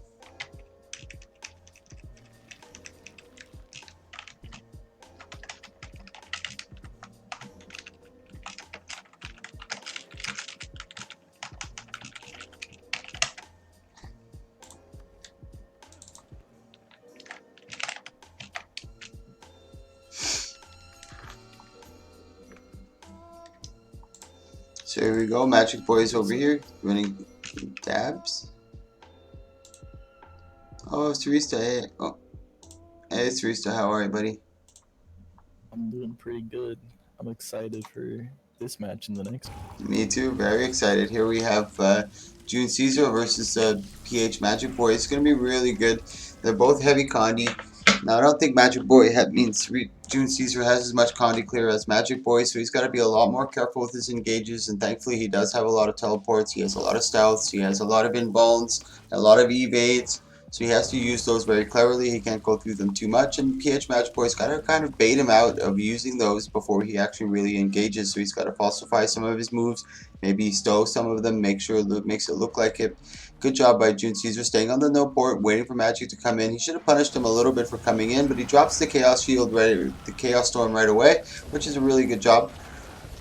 Magic Boy backing out. He does have the Torment on him, but it's not doing too much damage. He gets the big stun on him, and immediately he goes into stealth. I believe that's the sword too. I'm not sure what that is, where he goes in ball and he blocks all attacks coming towards him. Really good exchange between both opponents. This is high level matches here. June Caesar is really good. I know Magic Boy is really good, so it's going to be an entertaining semifinals. The first match of our semifinals. And I'm also curious to see whoever loses, how they adjust build-wise, or even how they play in their play style, the way they use terrain, the way they bait their characters. Oof. It's hard for June Caesar to get anything down. He does have the 8 stacks of Torment, the 7 stacks of Torment. Really good. That was his only source of real potential damage, and he does be able to have a lot of Condi cover on top of it. Really good job by June Caesar, able to finally get something stick. And that should be an indication to June that maybe Magic Boy is running a little low on cooldowns. Maybe this is his little window that he should be taking opportunity of. Weaver's cooldowns are very, very quick, and they come back very suddenly. So when you see that opportunity, you just have to take it. Playing just a little more aggressive can make the difference. Once you get them to about halfway health or quarter health, it becomes a little easier because they can't counter pressure you so much. They're a little more concerned in using their heals in order to just stay up and not get killed. Trying to stack that more Torment. Good job by Magic Boy, waiting a little bit for those big stacks and then cleansing on them. We got 3 seconds left on the map mechanic. June Caesar's really topped up. Magic Boy's topped up. This is going to be a tough fight, man. They're pushing it all the way to the limit as far as they possibly can go. I think even the map mechanic's going to end up coming up into this one. Oh, we got big stacks of Condi up onto Magic Boy. He's not able to clear it. Good job by June Caesar on that one. Oh, he's trying to come back with the counter pressure. He's got the more Torment back onto Magic Boy. This is going to be intense. Really good positioning for June. He's in a really good spot. Magic Boy is really low in health. He's got a lot of poison. He's got Torment bleeding. This doesn't look good for Magic Boy. Magic Boy goes down. June Caesar's got to watch out for that AoE. He might have this. I think this is in the bag. He's going for the stomp. There's no miss for him that can come from Magic Boy. That's June Caesar. That takes game 1. Woo, Lord. And now Magic Boy, like I mentioned, once you fight him in the first round, and if you beat him, if you be able to beat him in any match, he becomes a different player. It's like he changes his tactics, he changes his style, maybe even changes his build a little bit. So it's like you're not even fighting the same person anymore. This is what I've noticed from his matches. He's able to adjust really, really appropriately towards what he's fighting every time he does lose, when he does lose. So this is going to be a really interesting match. Let me just take a quick look at June over here. I think he's still running with Rune of the Ore. I'm not sure if that was what he's running with at the beginning, but it's worked so far. He did a really good job. So here we go again. Let's take a look at Magic Boy. What's going on here? Are they both running Rune of the Ore with Sage? No, he's got Sage. And he's running with Deadshot. Rune of the Ore.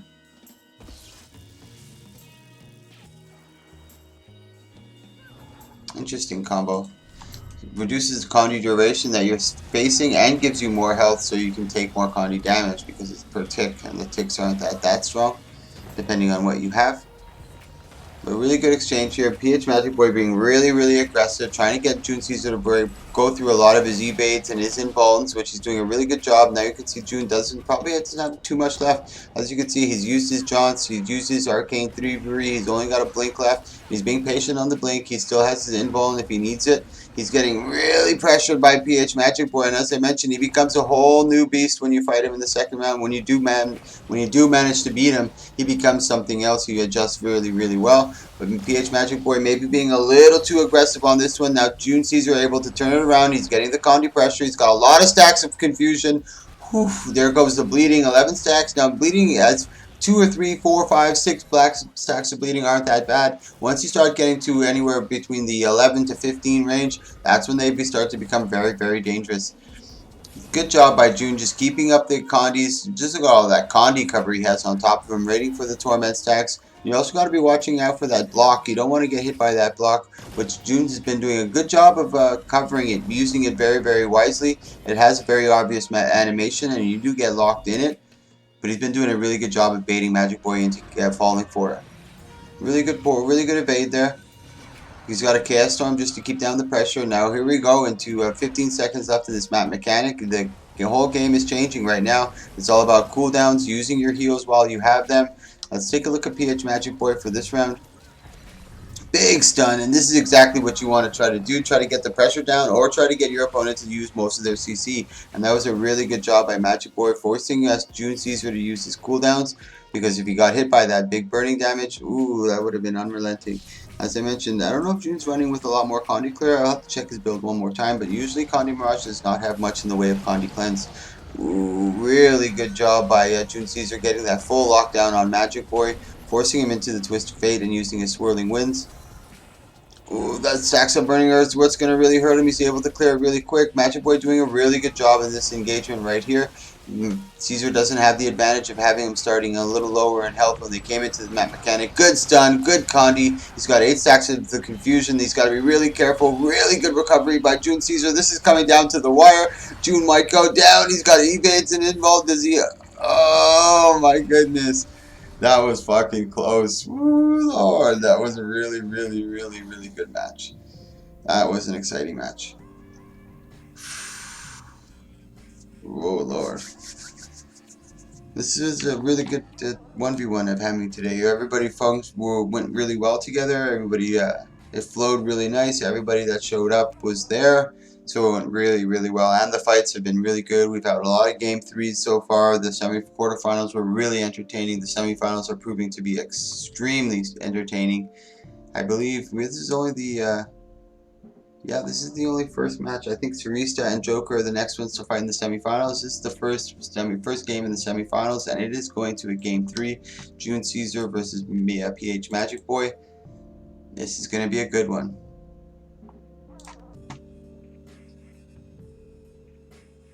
Looks like he's changed over here. I believe he's going with Illusionary Ambush now. And as I mentioned, for these rules, guys, the class you start with is the class you finish with, and you can't change your 3 specs. So he's stuck with Fire, Arcane, and Weaver. He can't change these 3, but he can change all this. He can change all this. He can change all this. So there is a little bit of room to counter your opponent, but I don't allow you to fully counter the opponent. You know what I mean? So if you're kind of countered, there are some things you can to make adjustments for.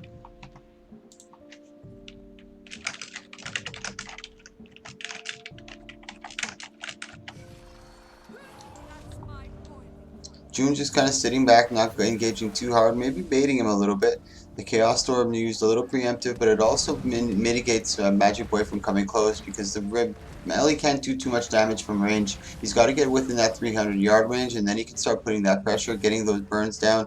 Good stun by Magic Boy, just trying to close that gap. And it was also a really good job by June Caesar, just pushing W to mitigate damage and just running away. Ooh, June's in a bad spot right now, but PH Magic Boy can't get complacent. He can't get too aggressive, because Magic Boy June Caesar's really clever at just laying in those Condis before you even notice. Look at all those Condis already got on top of him. He's got a lot of Condi cover for those torments. Ooh, this is gonna be dangerous. Magic Boy doing a really good job. Every match is getting stronger and stronger, but he got caught with those big stacks of burning right there. 18 stacks of burning, and you can see it took chunks out of his health. June trying to get away right now. It's going to be a bad spot. They're both engaging really hard. Magic Boy has used a lot of his clear. Ooh, really good clear at the end right there. He had 9 stacks of Torment and a bunch of other Condi covers. He was able to mitigate all that and clear it really quickly. June trying to create some distance. We got 30 seconds left in the match. Swirling Winds up. He's going into, I think that's Twist of Fate, I believe that's called. Damn it, I gotta play Ellie. I'm playing Ellie after this, goddammit. I gotta delete a character now, I don't know who. So here we go. Magic Boy trying to keep the pressure onto June Caesar. Only 10 seconds left. Big stun, and this is what you want to do. Get the pressure. Good jaunt. I believe that was a jaunt or a blink. I'm not entirely sure. I believe that was the jaunt. Yeah, I believe that was the jaunt. 0 seconds left. There's no healing left. The AoE starts to move in. This is shades of the first and second round now. Magic Boy is actually going in here with the deficit over Magic Boy, but he's able to put down some Condi and even it out just a little bit. He's got to be careful with those big stacks. He does have his Blink. He does have his Arcane Thievery, which he Illusionary Ambush, which he just did use. Magic Boy's got to be careful. Good Blink by June Caesar getting away from that. He's gone into Winds to go into Twist of Fate to mitigate a lot of the damage. He does have the 3 clones up. Any of these at his availability. Ooh, the Torment. He wasn't able to get many stacks of the Torment. He was able to get a lot of stacks, but not for a long duration. Magic Boy being very attentive and clearing that. This is going down to the fucking wire over here. June Caesar's got to be careful. He's able to clear. He gets a big stun. Does 2 stacks of bleed. Oh, he's got the 6 stacks, 3 stacks of Torment. They're both down, but PH Magic Boy is too close to the AoE, and June Caesar ends up taking it. Oh my fucking god. Oof. Ooh-wee. That was a fucking fight and a half, bro. Holy shit. Holy shit, that was a good fight. Caesar ends up taking that from Magic Boy. The Condi Mirage, so showing that inside the hands of a skilled player is still very viable and strong.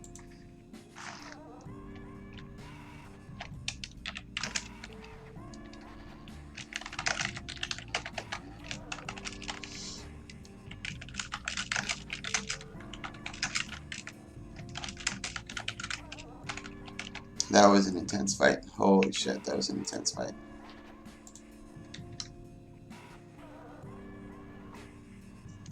No, you can't. There's no misting when, unfortunately, when it gets to the end, Ellies don't have the advantage of using mist. It's a form of healing, and there's no healing allowed.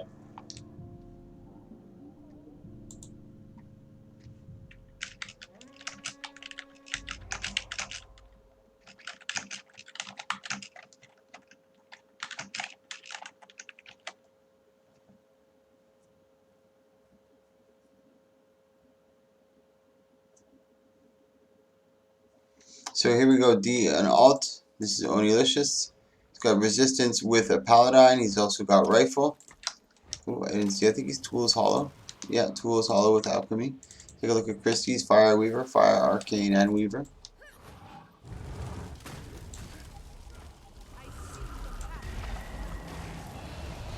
Rampage already from D, and this is a good idea. He's just trying to get through a lot of his cooldowns, and Christie's really low. This is where he wants to keep him really low. He's not able to put up the counter pressure when he gets this low. He can't put up. Hollow does have a good potential for burst, so Christie's got to be really, really careful. Got to watch out what's going on. He got hit with the shockwave. That's huge. He sustains it, becomes stunned, breaks the stun right away. Tries to keep the counter pressure, trying to get the burning out onto a D, which is really important. Ooh, really good job by Joker. Really, really, really good job by Joker. I don't think he's running Elixir S. Nope. And it's really tough for Hollowsmith to fight Condi, especially types of Weaver. The Weavers don't have too much Condi. They have their main burning and a couple Condi clears. Nothing like Mirage or Thief or anything of that nature, or Scourge.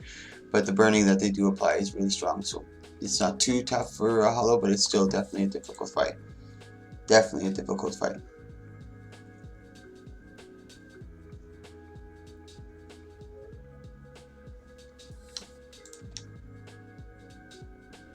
This is our last game in our semifinals. After this, we're going to be having our Game 3 match. So both losers in the semifinals will fight for 3rd place, and they will be getting the split. This was a pot of roughly 400 gold, but I ended up giving out bonuses, 15 gold to each participant. It ended up being about 250 gold and gold that I gave away, which I used from the prize. So there's probably initially left 150, but I'm going to up it up again to 200 gold. So I'm going to give 200 gold split between 1st, 2nd, and 3rd. 1st place gets 50%, 2nd place gets 30, 3rd place gets 20.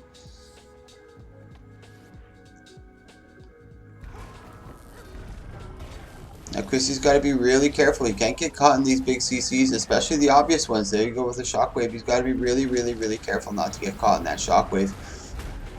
It's one of the major ones, but he's able to get that heavy counter pressure onto him. Now Christie's got to be careful, try to resustain. Here comes the Rampage. Good Rampage call by D. Good job by going into that Twist of Fate to mitigate the rock throw. Gets hit by the kick, but fortunately for Christie, he falls off the map and is able to get away from him just by LOSing by falling. Now, D has used his Elixir S, so this is a really good position by Christie. He can pour it up if he so chooses, which he does pour it up onto him. He's trying to keep the pressure onto him. Here comes the healing turret. He's got to be really careful now. He's got to keep the pressure without taking any. Just unfortunately, good job by D trying to trail him away from the swirling wind so he can get some pressure onto him. Again, he gets hit with the shockwave. He's got to be really careful for that. He opens up on the Photon Blitz. Christie goes into the Twist of Fate, trying to get some, just trying to go into Invuln. Good job by D, just auto-attacking right here, keeping the pressure, not getting too close, waiting for some cooldowns. Really good job by both opponents. This is a stunning match so far. We got 35 seconds left. Now they gotta be careful. It's like, do I try to finish or do I wait for the timer? Good overcharge shot, but unfortunately he's not able to get any extra pressure. He puts up the swirling winds just so he can kind of stand in the open and not take any pressure. And it is projectile hit.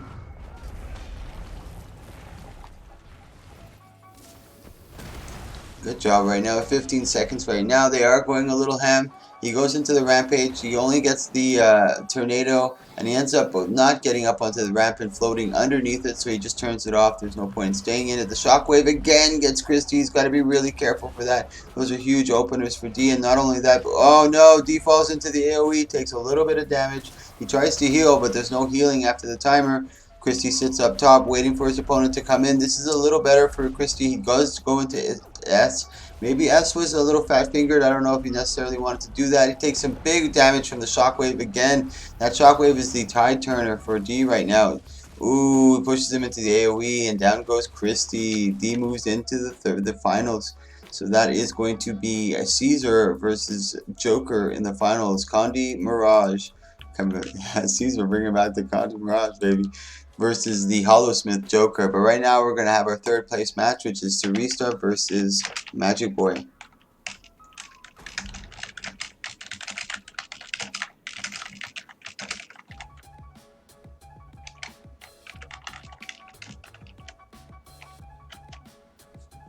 If one of the participants isn't here, I don't think Magic Boy is here anymore. Let me see if he still wants to do...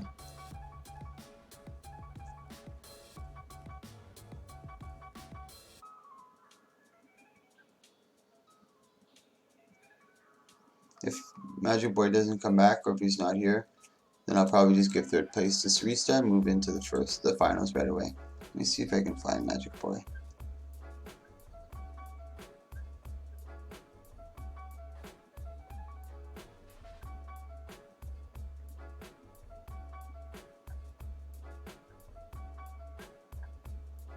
No.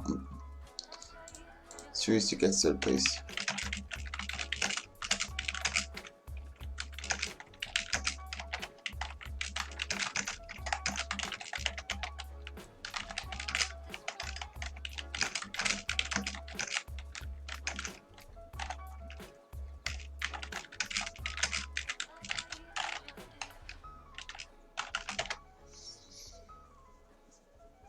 So finals is a best of 5, Joker versus Caesar.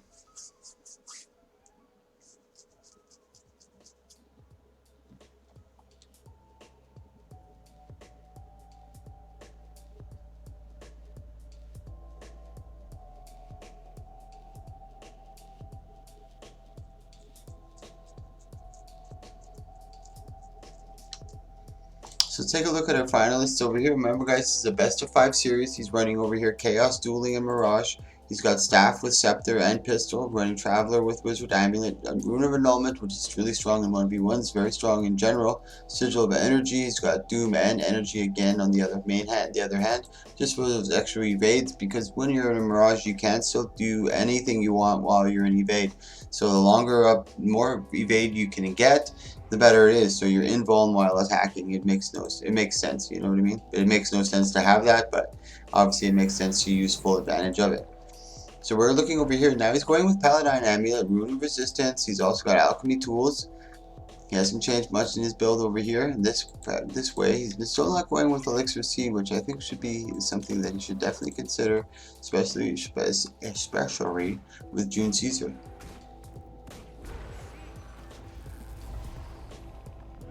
He's got the Photon Wall up. It was a little early on it. He's already got the slow, a little bit of oof. He goes into the Rampage. Rampage is very, very dangerous to use, especially around a Condi Mirage. It's just very susceptible to Condi. He's just keeping the pressure onto him. He's able to cleanse a lot of it. He's doing a really good job, but he doesn't have much left in the tank anymore. He does have his Elixir S's. His last form is Condi Clear. That Torment is going to kill him, and he does get the big overcharge. He just powers through that Torment stacks. No fear coming out from Joker. He says, fuck it. 7 stacks of Torment, I don't feel it. He did stop moving for a bit, which is a really smart move. It still does damage, but it does more damage when you're moving, especially 7 stacks. He's going to want to opt for the elixirs. This is a really tough fight for a Hollow-Smith. They're very susceptible to Condi. He can go for Rune. He does have Rune of Resistance, I believe.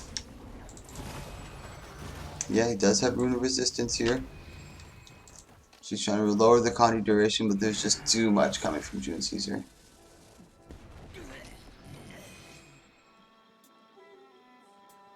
Really good fight. He's got a... Oof. This is going to be very difficult for Joker here. But he's putting up a good fight. Or the best fight he can put up. I think he might want to try to go for Elixir C. You know what I mean? Elixir C not only gives you the full Condi clear, so you can kind of wait for the full burst. Wait for like bait out a couple of, like, he'll put on a couple Condis on you just to bait out your cleanse. So you use a couple cleanses and then wait for his big Condi cleanse or his big Condi burst. Pop the Elixir C and then go into your big damage. You know what I mean? Something of that nature. He is opting for that, so it's a good idea because you also, in your tool belt, you do have the Atos Elixir C, which also gives you another 2 Condi clears. It also gives you extra endurance and regeneration.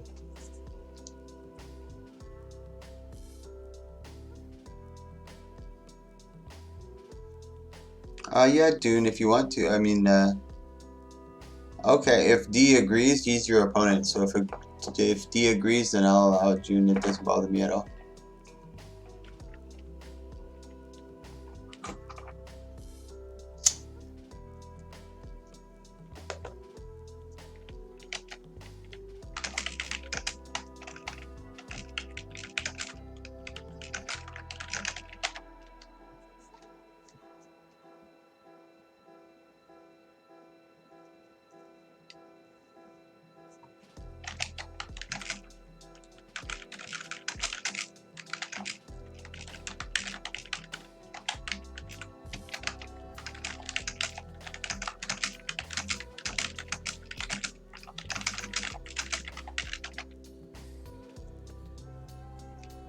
Now over here we got June Caesar actually switched over because D was like, I can't win this.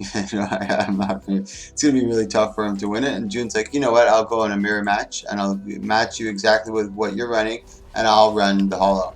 And D's like, yeah, please do that. And they asked me, he's like, is that allowed? I'm like, well, if you both agree to it and you both have no quarrels with it, then yeah, sure, why not? Go ahead, and that's gonna make for more interesting finals. So this gives D a little bit more of an edge here. He doesn't have to deal with all that Condi. He can focus on the burst, and he knows what he's fighting exactly, so they can kind of bait each other. Good knockback by June, going in for the jump shot right away after the overcharge. Goes in for the overshock. The shockwave, I mean, getting a lot of pressure. The photon blitz all over D. Gets the prime light beam. Good knockdown by D. Trying to counter pressure. Gets the shockwave on June. He goes into Elixir S. Good mitigation. Good job by D, but the jump shot, perfect jump shot by June, landing right on the edge and getting him fully with it. That could crit for like 5, 6k, 7k sometimes even, depending on your target. So really good job. That's 2-0 series.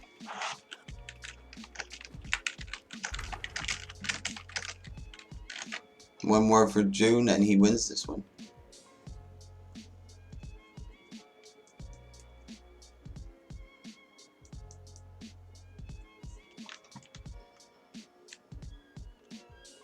Sherlock, now both of you fight without weapons.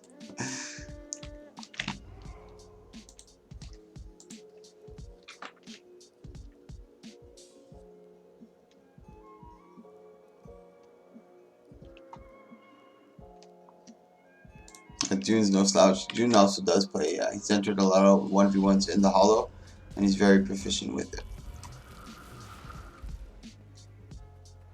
D kind of sitting back, waiting for him to get close. He doesn't want to take any extra damage. Photon wall a little early. June going into stealth.